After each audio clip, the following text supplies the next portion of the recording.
Thank you for joining us on a Friday afternoon. We appreciate you being with us.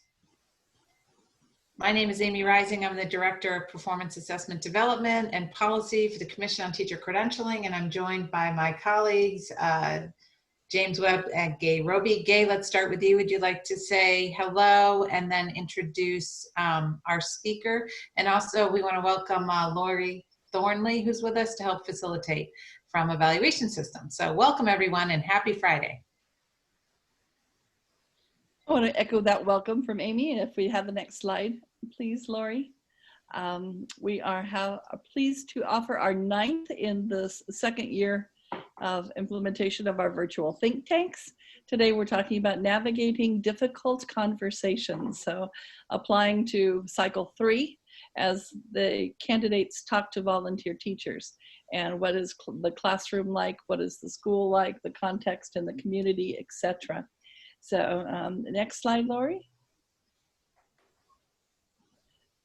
Amy already introduced those who are here. I'm sorry, Lori's not listed there, but our co-facilitator today is an assistant professor from San Diego State University, James Wright. But before he comes on, I wanted to share a few announcements with you, which I believe is our next slide.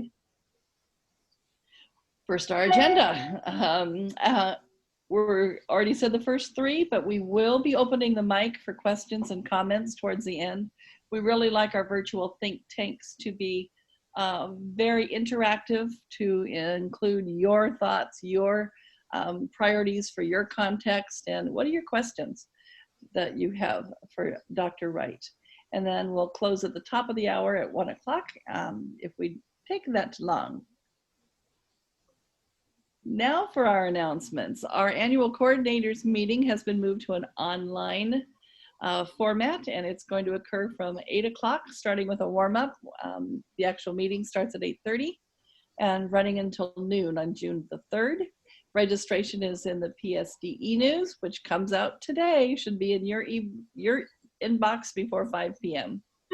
And then our newest news, we're moving our implementation conference to online to July the 29th, and there's going to be registrations for breakout sessions.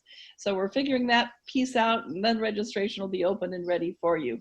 But some of the things that we are going to be looking at the implementation conference, we're going to have a candidate panel so we can hear from the students' perspective on what is it like to complete a CalAPA cycle and 3 APA cycles within their program. We're going to roll out the CalAPA 3.0 materials, the year 3 materials that you'll get the first shot at looking at those things. And then we're having breakout sessions on best practices, and we have 15, we think, different modules that you can attend according to your personal interest. And then we're hoping to also do the bookshelf, which is going to be a community effort. We're asking each program to submit a book that they use in their program, along with the title, the author, and the ISBN number, and maybe a little blurb about the book so we can share what those practices are. And we will have that as a slideshow available for you at any time during the conference and beyond. And then the final announcements were options for our past candidates to complete their CalAPA cycles if they are going to be on target to finish their program before September the 1st, and between March 19th and September the 1st. They now have 4 different ways that they can complete their CalAPA cycle. And if you have not looked at that documentation, have any questions, you're free to ask us, and tune in next week for our coordinators meeting as well. So now I'm going to turn the mic. Submission schedules. We do have 2 more submission dates. Middle of the next month, June the 18th, you would get your results July the 9th, and then our new added window, July the 2nd, and you would receive information by July the 23rd of 2020.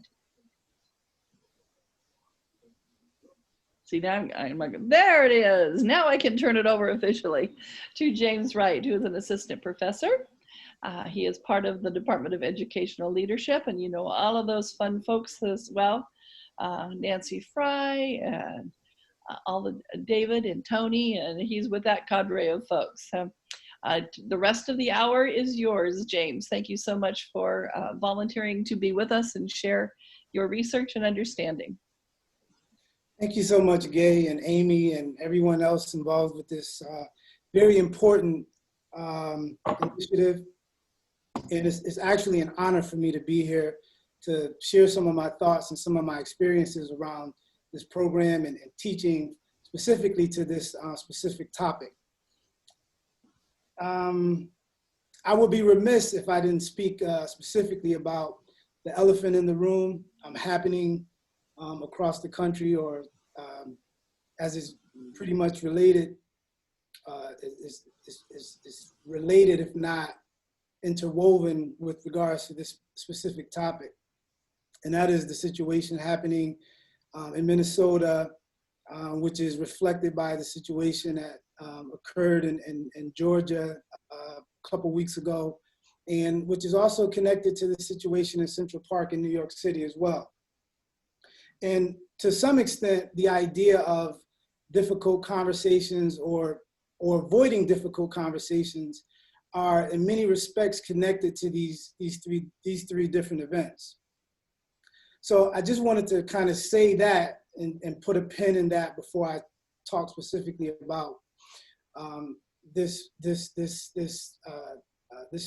specific topic as it relates to our programs across the country. So one of the things that I personally have been able to do to address the difficult nature of having difficult conversations with our candidates is I start with a general to a specific approach. And by general, I mean, I spend a lot of time talking or having students engage with very important historical context around educational policy, and specifically around, you know, like the sort of the main point of emphasis for me in regards to these historical contexts are the Brown versus Board decision, right? So we're talking about the middle of at the heart of the civil rights struggle in the 1960s. And the reason why that's important is because the reason why that specific historical context is important is because what came out of that legislation was the largest piece of educational legislation in the history of the United States. And that is the Elementary Secondary Education Act of 1965. And the reason why that's still important even till today is because we have all of our schools are impacted by, to some extent, Title I, right? And if not, even though most of them are, we've all been impacted by reauthorizations of the Elementary Secondary Education Act of 1965 with regards to the No Child Left Behind law in 2001 and the Every Student Succeeds Act in 2011, 15, I believe. Don't quote me on the date. But so this historical context is important, right? So I start with these generalities and I connect them to these very important historical moments. And then I go to very specifics with my students. And by specific, I mean, I try to get students to understand where they are or how they fit or how their life experiences are enveloped or engrossed or related to where we are in our country with regards to education. Everyone's experiences with education is different, depending on race, ethnicity,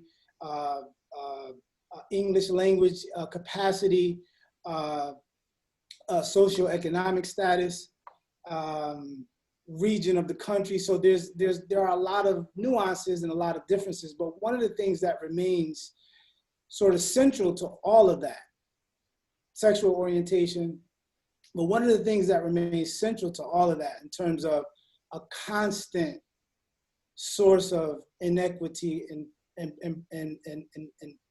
problem is the racial component, right? So in other words, irrespective to your gender, for example, irrespective to your sexual preference, irrespective to your social economic status, we see that race and racialization is problematic within all of these different communities and with all of these across different orientations and identities. And that's important because as we think about, historically, why these very historical policies, came to be with the Brown versus Board decision, we see that fundamentally there was a racial component that was undergirded, or that had undergirded the need for the federal government to react. And then the other thing that I try to stress and try to highlight with my students and in my classes is the very infallible nature of our equity-oriented policies. And we know this because, every so often, and sometimes year after year, and sometimes by, every other year, there are changes and tweaks that are happening to policies and practices because we've learned that they don't work right. So the infallibility is something that we should come to grips with, and we shouldn't just suggest or surmise that, the evidence, because the evidence suggests this is why we should do it, because we've had 60 plus years of examples in history to show us that these practices are in fact fallible, and they can always be reconsidered, and they oftentimes are. So the next slide, please.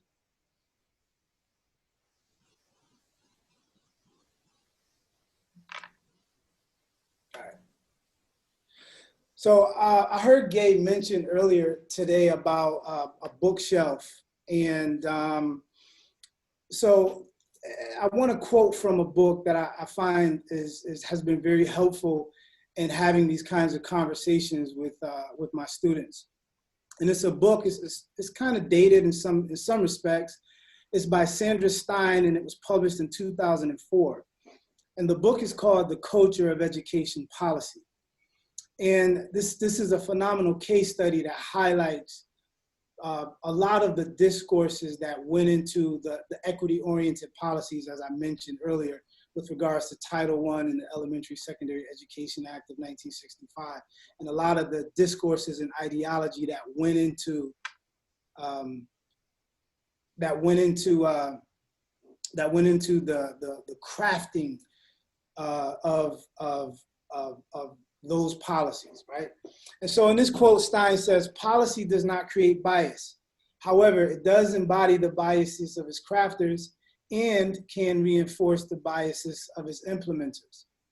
Now, I could spend an hour just unpacking that statement, which I won't do, which I don't have time, and I don't want to bore anybody.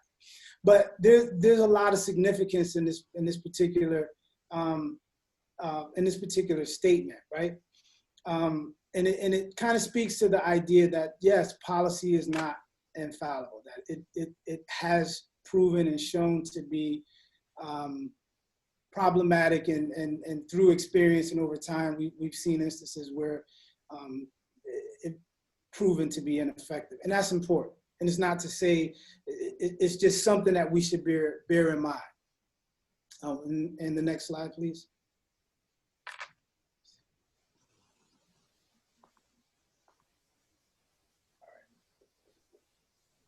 So, school leadership must come to terms with the historical context of the communities that they serve, the histories of oppression, the unrecognized agency. We should be mindful. We shouldn't ignore what our past has to tell us about where we are today. And I think, in my opinion, part of the difficulty with having these difficult conversations is there's a couple of ways that we could look at this or think about it. Is it that the conversation is difficult, or is it that it's easier to maintain and continue on the path and on the trek in which we have been on? Is it one or the other? Are these conversations really difficult, or is it just easier to maintain the status quo? Is it just easier to just, continue business as usual? And it's a rhetorical question, and I'm sure different people might have different opinions about, what the answer might be. But one of the things that I have come to know and that I've learned from not just teaching this course, but conducting research relative to this process. For example, I've conducted interviews with several of our candidates who have completed our program, and upon completion, myself and other colleagues reached out to them to ask them specific questions about things that they have experienced in terms of having difficult conversations with their colleagues and around matters of oppression or matters of inequity.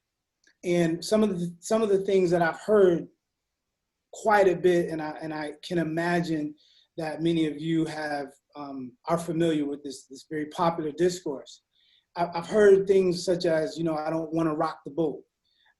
It's just easier for me just to not say anything because everyone else is doing it, or because I'm the new person and I don't want to be looked at in a certain way. So in other words, what the suggestion is that whatever sort of things that I don't value or things that I disagree with, I'm going to be okay with it because I don't want people to talk bad about me in the lunchroom or in the break room, or or I don't want to get bad recommendations and things like that. And this is very real. This is a very real situation that a lot of young students and administrators find themselves in.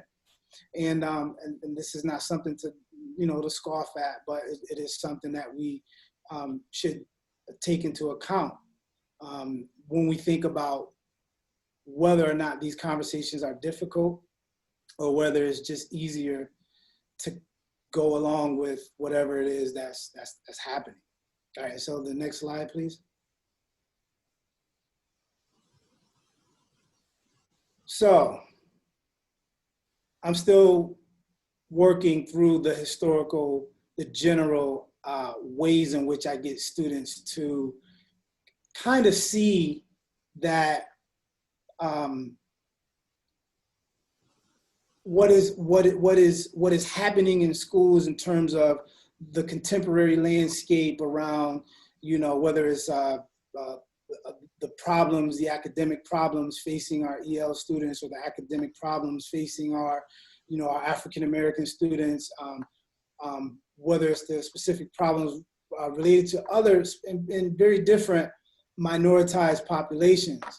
That it's important to understand that these aren't new phenomena, and that they've been dealt with in the past. And so this is one of the things, once students start to see, oh, this isn't something that is just specific to this point in time. And maybe it sounds elementary, but I think once we historicize and contextualize where we are today, I've had lots of experiences with students that have proven to be eye-opening for them, and so I spend a lot of time of historicizing, where we are today, and I found it to be very, very helpful, a very important place for students to kind of think outside and see things beyond where they are, and so that's a good way for me to sort of loosen up the students for what will eventually come. And so the next slide. So once these general foundations are laid, then we start to deal with some specificities around why is it or how is it that students are implicated in these situations, or where they sit in the in educational situations. What are their positionalities, right? What have been their experiences as educators, as people, as their personal experiences, right? What are their values and their norms, and how do these values and these norms, how do they inform their practices? A lot of times what I've learned, and I think what our department has learned, is that a lot of our students aren't ever asked to think about these things. And so, and we've as a department, we've spent a lot of time talking about this and thinking about it ourselves, and trying to get students to think about it as well. And so one of the things that I do in my classes, and in order for to move out of that general space and into that very specific space, is I ask students to write an autobiography. It's one of the first assignments that I have them write, and I'm very intentional about it. And I often get a lot of pushback from students, because it's always very interesting, right? Because if you think about an autobiography, there's no way to get it wrong, right? There's no wrong answers. This is your story. These are your experiences, your perspectives. How can you get it wrong? Why, it's a rhetorical question, but why do you need guidance on how to write an autobiography? So, but it's always interesting that the responses, and this isn't to belittle students and their experiences or anything like that, I just find it interesting. And the reason why it's interesting to me is what I found, and there's a lot of research that supports this, is that students, teachers, educators, people in general, a lot of times don't see themselves in the problems in which they might find themselves in. So for example, if there's a teacher in a school where there's an exorbitant amount of suspensions and expulsions of African-American students, right, which is a real phenomenon across the country. And a teacher is in that school, has never said anything about it, has never raised an issue with it, never questioned anybody about it, right? That teacher would, perhaps not see a problem with the fact that this is a problem for people in the African-American community. This is a problem. And whether it could be the same with, EL students as well, right? The various concerns that Spanish-speaking communities have with schools and their broader communities. And some of these teachers might not see these issues as a problem, and so in asking them to look at themselves and to look at how they grew up, the way in which they see the world, their value systems, their biases. I ask that. I want to know, what are your biases? What are your biases? I don't have any. Wow, but people don't think about these things. But when you force them, or when you implore them to think about them, what happens is a whole world begins to open up, and students start to recognize that they may have been contributors to practices that they are ashamed of, or if not contributed, they were silent about them. And what happens is that historical context starts to become very real to them. They don't see it as something so far off in the distance. They see it as very real and very relevant. Because as I mentioned earlier, Title I and all of the stigma attached to Title I and EL, and all of the stigma attached to EL students and their families and their communities, right? All of these contemporary, these very current policies and practices, special education as well, all of these are very much tied to the past. Not just tied to the past, but this is where they came from. And there were certain discourses that were underneath the implementation of these policies, or became policies, and which are now practiced in a way where people don't even think about them and where they came from and how they were initiated in the ideology attached to them. And so, like I mentioned earlier, why the only book that I will talk about in this short period of time is Sandra Stein's book, because she does a phenomenal job of connecting, you know, the Elementary Secondary Education Act of '65 and the crafters of that legislation. She does a phenomenal job of finding the social policies that were informing that legislation, and the people who were informed by those social policies, which was, you know, something talked about a great deal back in the 1960s, the culture of poverty, right? And that is very popular think tank, and anthropologists talked about it. It was very common in the 50s and in the 60s, and it was very racist, and it was very degrading, and it was very deficit-minded. But this was fundamental to what informed these policies. And so when that history is detached, but yet we still see the implications of it today, it becomes a problem. And so the autobiographies lead to self-reflection. And that's one of the main things that I try to focus on with the students, is to be reflective. It's not to put anyone down or make anyone feel bad, because to do better is to know better, right? And then we think about it, students tell me all the time that there are certain things that they didn't learn in their teacher preparation courses. There are certain things that they should have known. I promise you, multiple students say this all the time throughout the course of taking classes with me. There are certain things that I just didn't know. And so to know better is to do better. So we have to be very intentional about the kinds of knowledge that we pass on to our candidates, because a lot of very important knowledge isn't readily available to them. So the self-reflection piece, is very personal. The students start to, see themselves, even if they aren't from certain communities or from certain backgrounds. They can see how they grew up may have contributed to a lot of, what they are experiencing or being silent about. Next slide.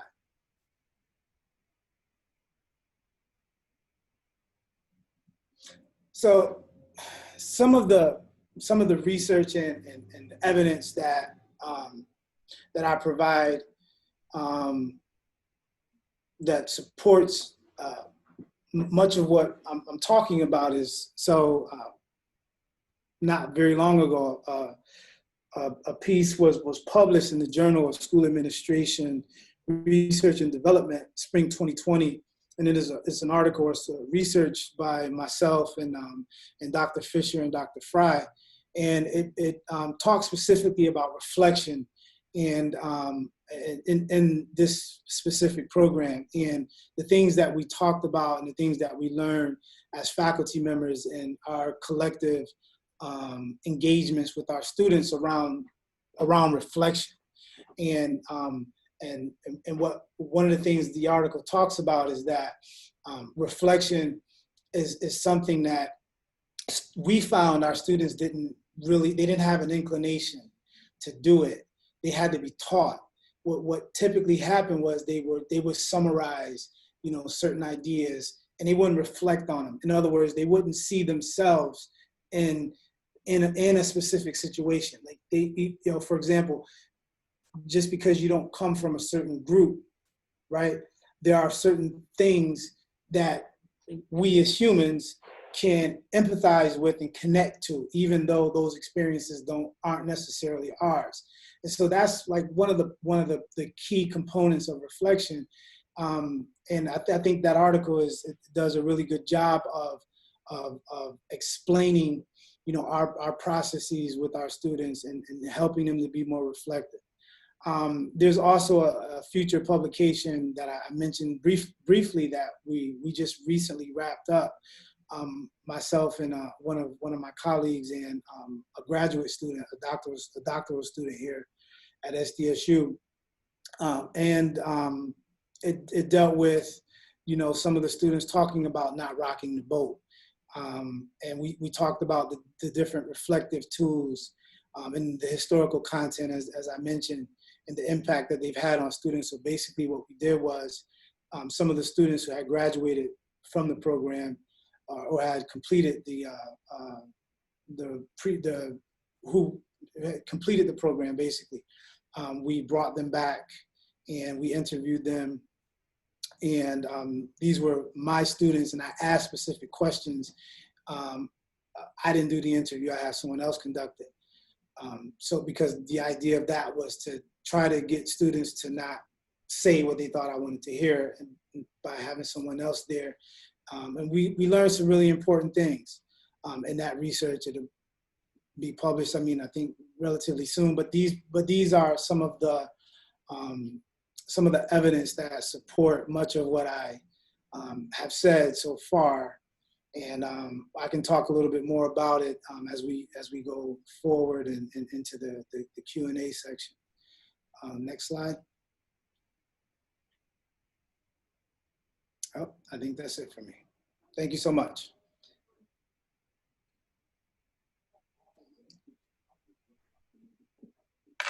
It started and stopped it again. There you go. Thank you very much, Dr. Wright. I really appreciate the thoughts. We have the chat room open, if you have that open on your Zoom, where we have been asking folks to put in their thoughts and any questions they might have. And as we transition into this, what are some of their thoughts? The things that I brought to mind were the layers of people involved in any policy, the open book quote.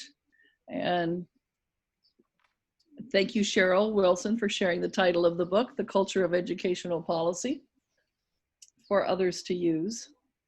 And then as I move towards thinking of our CalAPA emphasis on growing educational leaders that have an equity mind philosophy focus, how do the thoughts that Dr. Wright has presented spur your thinking towards how you prepare your students? We have a plethora of folks from K-12 education, from county offices, from IHEs. So how do you do those things? And then Tanika, I'm going to pick on you first because we've been talking in the chat room that they have some coaching roles and some training that they have. So if you can unmute yourself, Tanika, and share a little bit about UCLA's and the Center X Reciprocal Learning Partnership. That's so interesting because I didn't even know I was talking to you, Gay. I just saw performance assessment and I didn't know who that was. I just thought it was somebody. So It's me. It's Gay. It's Gay. I don't know. I was only just responding, I think, to the question around CalAPA. I have to tell everybody that I'm sitting in a space, and I know you probably said this at the beginning because I missed the very beginning of the meeting. I'm sitting in a space where all I can think about in my mind is really wrapped around everything that's going on in Minnesota and how it's just impacting all of the folks that I work with and my own children and my own family. So even as I think about these questions, that is the space I'm sitting in. And it just makes it even more, even when I think about the question around like coaching and I guess the question was, how do you empower the CalAPA candidates to take on a coaching role where they see someone that's a volunteer and they address inequities. And so we have grappled with the notion of coaching at UCLA Center X for a long time. And part of the thing that we always thought when we walked into rooms is that this coaching was not about, there is no neutral coaching. And for us to think that folks come in with neutrality to us was just not true. And we saw it happening all the time, that inequity couldn't be addressed in a classroom if folks didn't understand their own identity and bias and their own racial constructs that they brought into that with them. And that went for our volunteer novice teachers to our coaches as well, that you couldn't address inequitable practices in classroom if you didn't address the inequity that was inside yourself and how you situated and saw the folks that you were trying to coach or you were being coached by. And so part of the reciprocal learning partnership was that we thought about what is front and foremost is that you have to have an equity stance, and you cannot be neutral in coaching.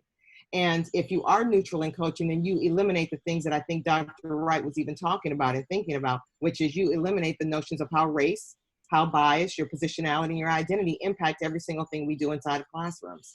And so if we don't start with that from a coaching standpoint, whether it's mentee or coaches, then it's very difficult to think about addressing inequitable practices inside of classrooms, that you have to start with that and understanding that. So we have a coaching framework. We don't call it a model, it's a framework, because, leadership is ambiguous.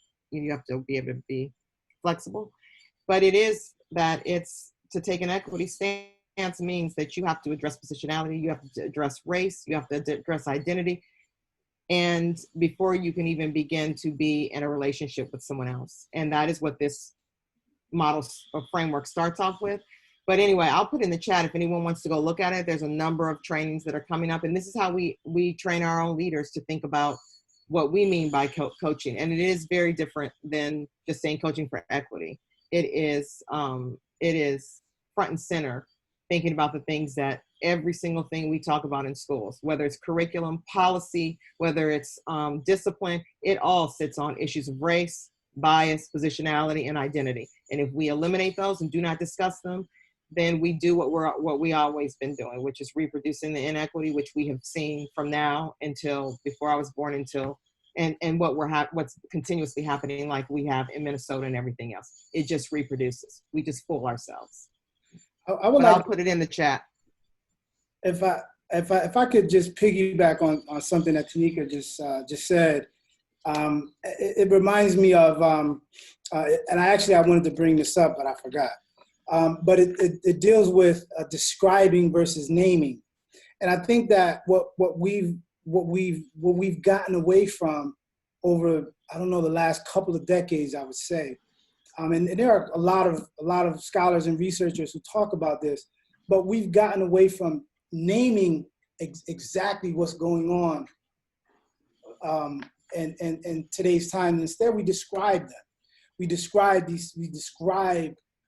So in other words, we say, okay. For example, the title for this Zoom was difficult conversations, right? So what does that mean? There's a lot of ambiguity in that framing of the question, and so because you can ask 50 different professors across California, perhaps, and they would give a very different presentation than what I just gave. But if you say, for example, what are the difficult conversations around something very specific that we can all agree is a problem, and whether it's the academic the academic performance or the underperforming academically of students of color or Black students or Latino students or whatever. If you frame that question very specifically and you name it, it's very difficult for 50 professors from across California to have 50 different discussions, right? And so that's part of the problem, is we've become so sensitive about naming what's going on and the problems and what is going on. We know the names of it. We know it. We know, like, it's fundamentally all of these equity-oriented policies that exist, whether it's the Elementary Secondary Education Act of 1965, that was inherently legislated to address the racial divide in the United States. That's what it was about. And so to somehow 60 years later use that same policy because it's still in play, whether because because ESSA, the Every Student Succeeds Act, is a reauthorization of it. And these are the main policies that are guiding, how we deal with inequities in school. And to somehow there's no indication that race is like central to what is happening. And I'm not here to suggest that race is the only problem that we have in our schools, but it's central to it because it was central to why these policies were legislated in the beginning. And whether you talk about gender, whether you talk about LGBTQ issues, whether you talk about whatever issue you decide to talk about, there's still a racial component in there. There's still racial inequity or racial inequality within these different groups. And so just to reiterate the point is that naming things versus describing them isn't doing us a big service, and we should start naming things with very specific titles if we want to get at the meat of the issues and things that are problematic for so many of us.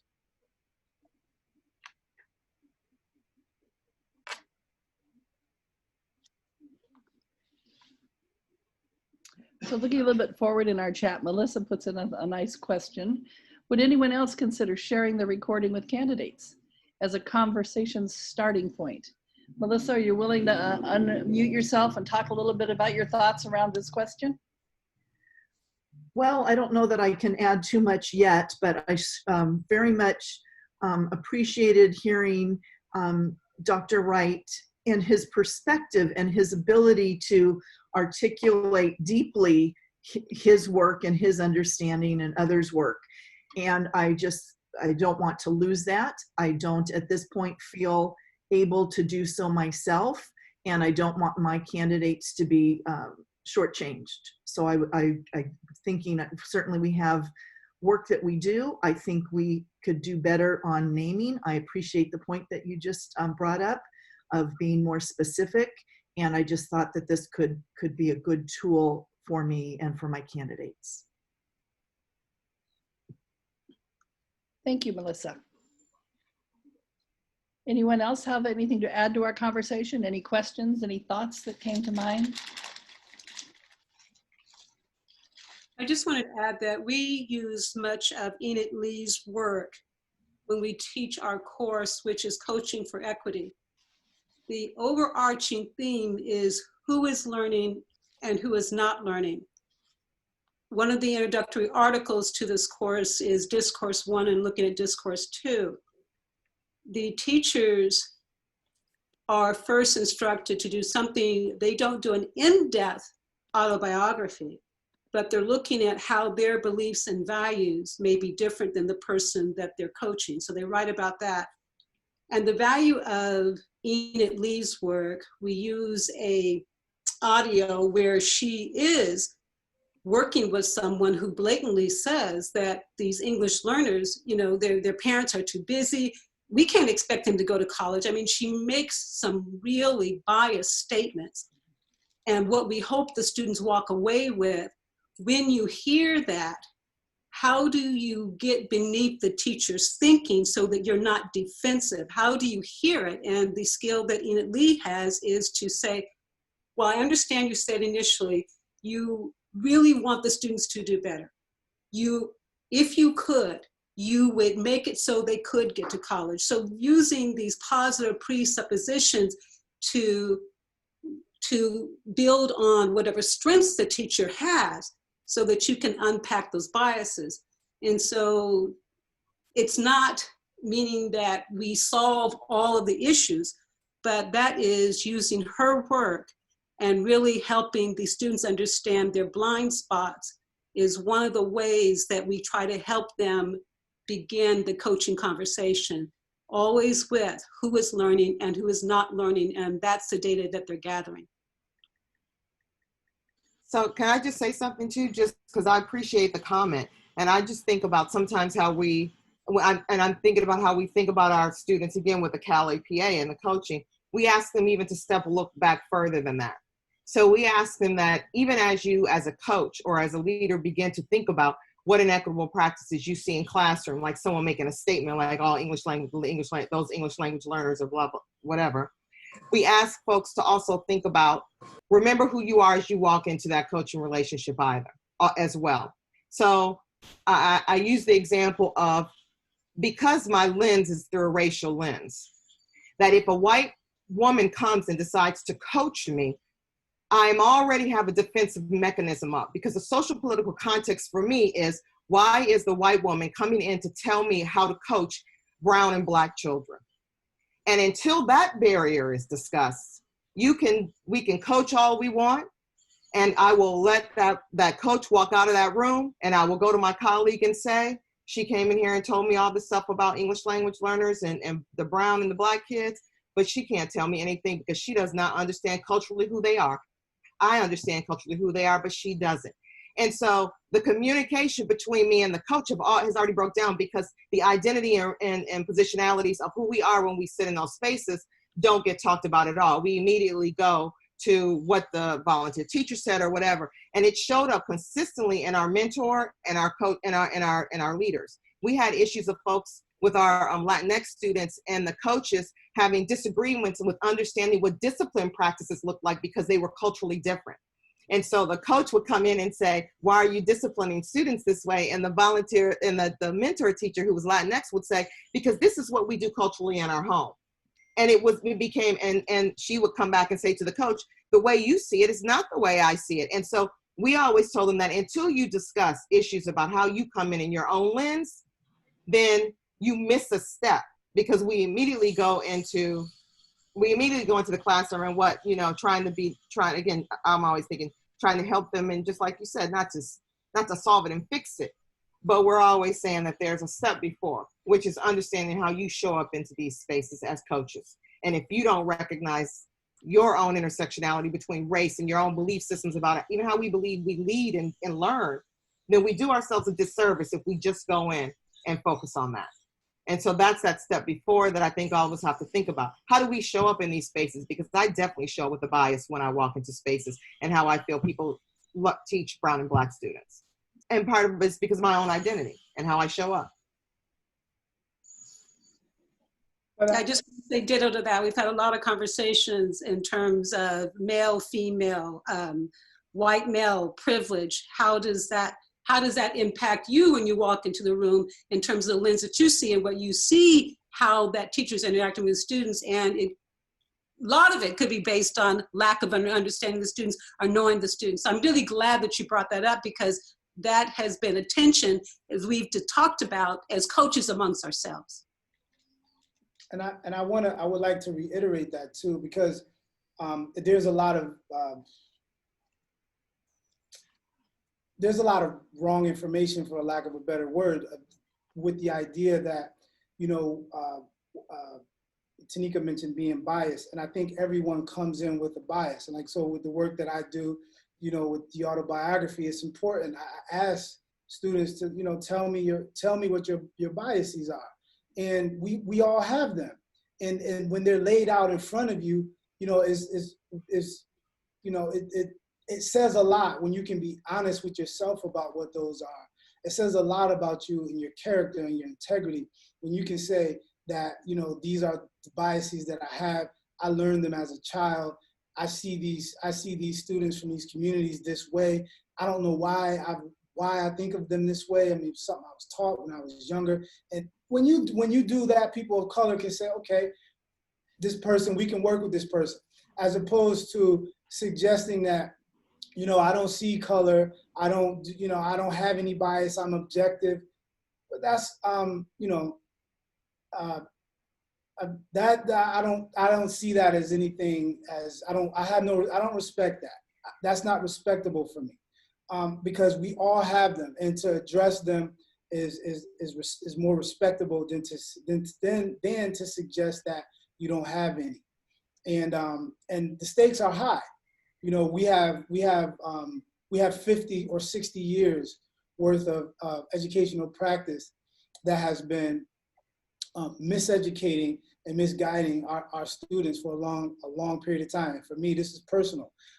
As Gabe mentioned, and some of the other people here know, I have 3 brown boys, 15, 13, and 10. And it doesn't matter, you know, that I'm a PhD and a professor at a prestigious institution. And it doesn't matter. I've been dealing with them being looked at as little brown boys who are inept and incapable and unintelligent. I still deal with that. So this is very personal for me. And I spar with their teachers and their school administrators even today, right? So it's very personal. And I think we should all be mindful and considerate of all the time that we wasted, you know, thinking that we don't have any biases and that we can be objective. And it's okay to be subjective. And it's okay to lay out your biases. I think that's more respectable than to not. This is Keith Myatt. I think when we think about culturally proficient coaching, we acknowledge the fact that we all have biases, but we have a language by looking at the continuum to actually have that conversation.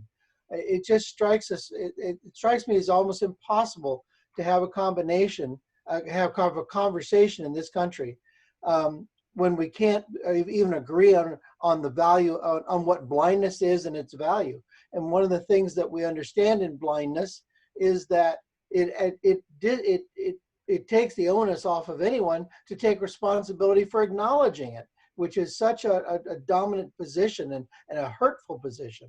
And when you talk about your children, it brings it all to our heart that to look into a room and say, I only see children, is such a disservice to every child in that room. Every one of them brings a unique, wonderful little spirit that you need to take the time as a teacher, as anyone, to make sure that you understand what each one values and sees themselves as different and special. And to think that people aspire to blindness just hurts me.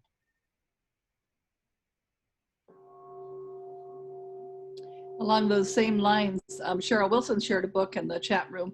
She recommends the book Promoting Racial Literacy in Schools, Differences That Make a Difference by Howard Stevenson. So you might want to jot that down. And then just ahead of her, Lori Call suggested a small activity. She said, I ask a series of questions, like what is the most popular boy's name? And what is the average height of a man? They see their bias by their answer. The average includes children's heights and the name is Mohammed. They're always surprised at that small bias, even there. So Lori, I'd invite you to unmute yourself and want to speak a little bit more at length about the activity.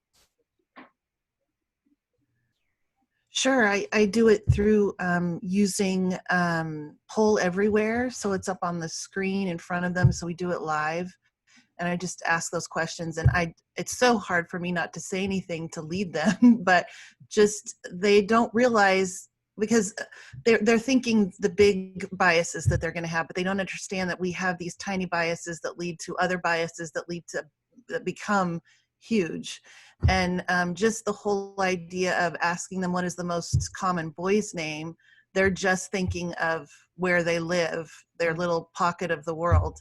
And so then when it's John, and it's always typically white names, even though where I am is highly Mexican and Hispanic culture. So it's just, fascinating. And so then I show it and it's, they see that it's Mohammed and they're always just stunned. They're like, oh my word, I didn't even think about it. Oh, you mean the world? They're just naturally thinking small in their little pocket. So just trying to help them understand that your bias comes from you just even thinking of your little city where you are, and what languages the kids speak in your room, or, the color of their skin, whatnot. But there's different people all over the world. It's all over. So that little activity, it really gets them starting to think about what their biases might be. But I mean, that is just barely touching any of the not even the surface probably, but it's a good way to get them to start thinking. Great. Sounds wonderful. Lori, thanks. I mean, thanks for saying that. One of the things that I do for the graduate students, I ask them when they come in, and I always say, tell me what the cultural norms are that sit inside of your school spaces. And it usually throws folks off. And so I said, because this is just like you said, Lori, like it gets at the surface. We're really asking them to go deeper. And that's what, and so when we think about the coaching and how we want our leaders to think about it, it's in that deeper sense.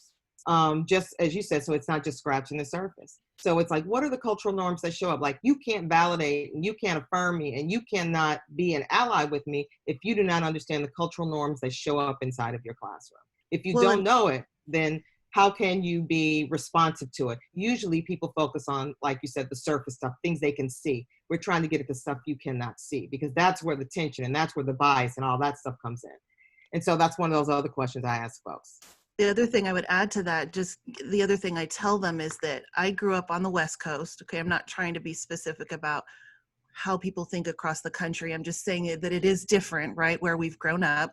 I grew up on the West Coast, proceeded to move to Georgia to teach in a school that the makeup was extremely different, and thought I could teach them to be blind to color and to, you know, all of these things that they have been grown and ingrained in them since they were little. And I came in culturally unaware of me thinking I could just walk in and change their way of thinking. I was culturally blind from the other side, if that makes sense, and thought I was going to walk in and change the world and, you know, let's open our eyes and open our minds, and which is a great thing to do, but you have to remember you can't just walk in and barrel in and make it happen. I had them out, you know, playing kickball because the black kids and the white kids were completely separated and they wouldn't even play on the playground with each other. It was just a whole new world for me, and I had to learn how to try and bring them together. So I tried kickball and, you know, all those kinds of things to try and cross those barriers. But I certainly came in with a bias that I needed to come in with less of a I don't know, charge attitude and more of a let's massage this. But it is such a hard thing to do. And we're just in a difficult climate right now as to how to do that.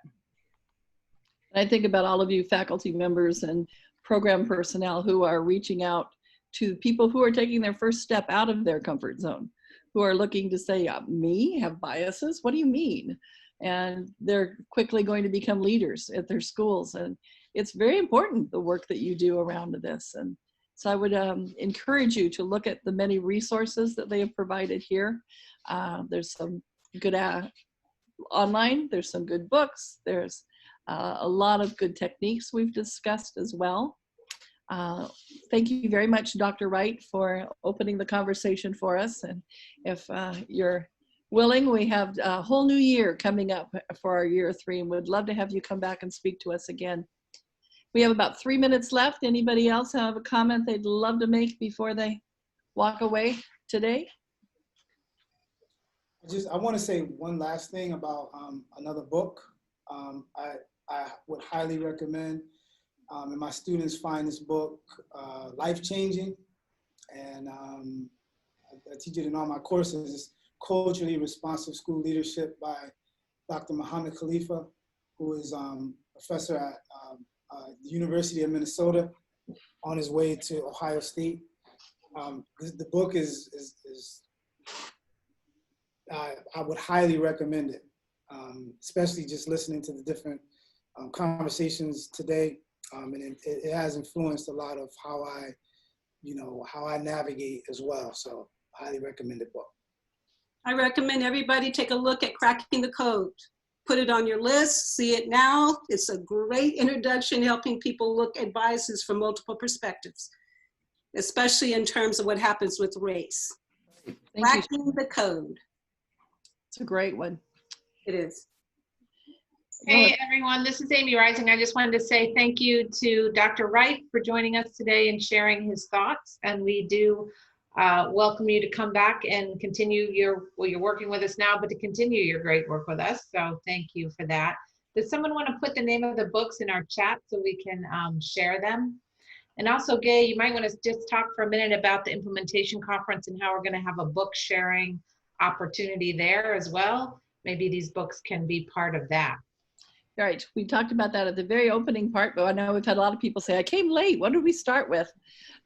So we are, as part of our implementation conference on July the 29th, offering a bookshelf where we're hoping all of our programs will submit a book title, author, the ISBN number, and a little short description of what the book's contents are and how you use it in your program. That we know there are so many good things out there, and yet we get in our same ruts. So to open it up and to get some new things into our programs would be very, very beneficial. And whoever's rolling our slide deck, maybe just go back to that slide so people can get their eyes back on the date. And thank you. Thank you, Lori. And a final reminder, this information is being recorded and will be posted to our YouTube site, the Commission on Teacher Credentialing. You can subscribe to it, and then you can look at it at any future time or use it with candidates. I'm sorry, the trash truck's going on. I'm going to let Amy take it over. All right, well, we do want to say goodbye, and please do stay healthy and well during these challenging times. And we look forward to continuing our work with you as we move into the summer and next year. If you do have additional topics you would like to see covered in these virtual think tanks, please let us know. Send us an email, give us a call. We're always live Thursday mornings at 11 if you'd like to talk to us directly and join that community of learners. Otherwise, we wish you all well. Have a great weekend. And again, thank you, Dr. Wright, for being with us today. Thank you.